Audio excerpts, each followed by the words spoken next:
Welcome back ناظرین، جیسا کہ آپ کو معلوم ہے کہ ہم اپنے اس تیسرے سیشن میں اپنے کاشتکار بھائیوں سے کوشچن کریں گے پروگرام کے اینڈ میں، اور جو سوال کا صحیح جواب دے گا اس کو علی اکبر گروپ پاکستان کی طرف سے ایک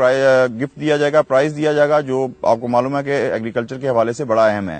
ناظرین، اس تیسرے سیشن میں ہم کوشش کرتے ہیں کہ جو ہمارے پینلسٹ بیٹھے ہوئے ہیں اس پورے پروگرام کے اندر جو کوشچنز پٹ اپ ہوئے ہیں ان کے سولوشن کی طرف ہم آ سکیں۔ تو میں پھر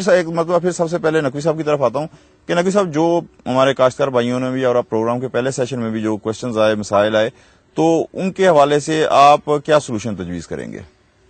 شاہ صاحب، زراعت جو ہے ہمارا کوئی بھی ذمہ دار اس وقت تک کامیاب نہیں ہو سکتا جب تک زراعت کو تجارت نہیں سمجھے گا۔ سب سے پہلے تو چیز یہ ہے کہ یہ تجارت سمجھے، اور اس میں ان کو باقاعدہ بغور دیکھنا چاہیے کہ جو اس میں وہ رقم انویسٹ کر رہے ہیں اس کا ان کو آؤٹ پٹ یا بینیفٹ کیا مل رہا ہے۔ اور دوسری چیز یہ کہ یہ اکیلے آدمی کا کام نہیں ہے، یہ ایک ٹیم ورک ہے۔ پبلک اور پرائیویٹ سیکٹر اس میں مل کے ہی انقلاب لا سکتے ہیں۔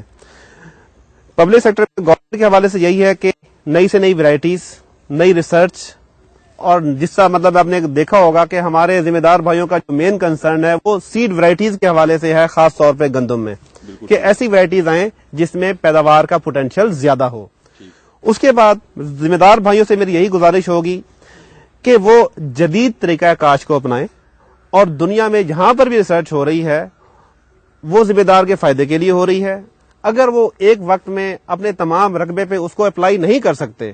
2، 4، 5، 10 ایکڑ پہ اپلائی کر کے اس کو ریزلٹس کو دیکھیں، اور اگر اعتبار نہیں بھی ہے تو ایک دفعہ ٹرائل ضرور کریں، اس کا ازما ضرور لیں، اور اگر ان کو بینیفٹ دے تو اس کو پھر وہ اڈاپٹ کریں، بالکل اس کی رینج بڑھائیں، پھر اس کو بڑھائیں، اور اسی طریقے سے ہی ہماری زراعت ترقی کرے گی۔ صاحب، یہاں ایک چیز دیکھنا، آپ نے کہا کہ آزما کے دیکھ لیں، اب بھی کچھ آزمائش باقی ہے، یعنی آپ ایک چیز دیکھنا کہ حال کی جگہ ٹریکٹر آیا، تھریشر آیا، ہارویسٹرز آئے، ٹھیک ہے، پیسٹی سائڈز آئے، ہربیسائڈز آئے، یہ ساری چیزیں، اس کے باوجود کوئی آپ سمجھتے ہیں کہ گنجائش باقی ہے؟ اس کے باوجود ذمہ دار کے ذہن میں کچھ نہ کچھ ہرڈلز موجود ہوتی ہیں۔ اگر آپ دیکھیں تو کہتے جناب کہ یہ جو طریقہ استعمال میں کر رہا ہوں یہی بہتر ہے، جو وہ استعمال کر رہا ہوگا اگر وہ اچھی پیداوار دے رہی ہیں انہی کو چلتا رہے گا، نئی ورائٹیز تھوڑی کاشت کرے گا، بے شک اس ورائٹی نے کسی اور جگہ پہ اسے ڈبل پیداوار دی ہوگی، لیکن اس کا بھی رائٹ بنتا ہے کہ اتنا انویسٹ کر رہا ہے تو تھوڑا سا اپنے آپ کو سیف رکھنا چاہتا ہے۔ ہاں ٹھیک ہے، میں ملک صاحب آپ کی طرف آتا ہوں، تو کافی دیر ہو گئی آپ سے، تو آپ یہ بتائیں کہ آپ نے پروگرام کا ہمارا پہلا سیشن بھی دیکھا، دوسرا سیشن بھی دیکھا، مختلف پرابلم سامنے آئیں،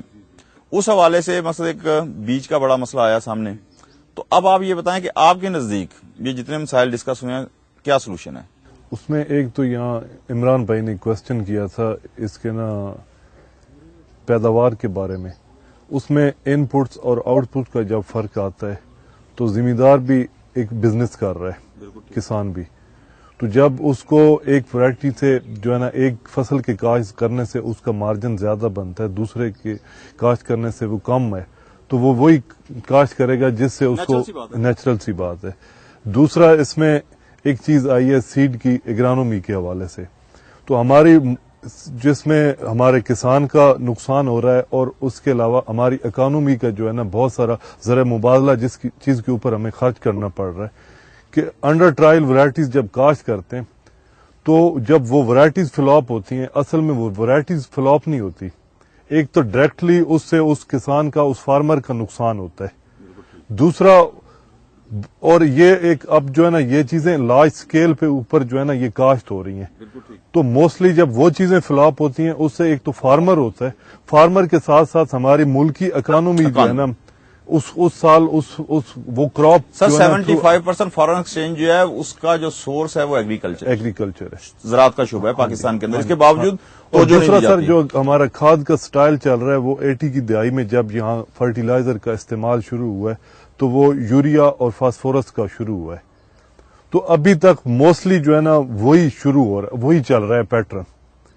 اب اتنی کراپ میں اتنی جدت آ گئی ہے تو اس میں ابھی تک نا کوئی ایسی چینج جو ہے نا نہیں آئی، پرائیویٹ سیکٹر کی وجہ سے ابھی جو ہے نا کافی ساری لوگوں میں اویئرنیس آئی ہے، جیسے اب یہ جیوے پاکستان میں یہ جو ہے نا ٹارگٹ والے انٹروڈیوس کروا رہے ہیں، زنک کروا رہے ہیں، اور ہیومک ایسڈ جس کے اوپر ابھی آپ نے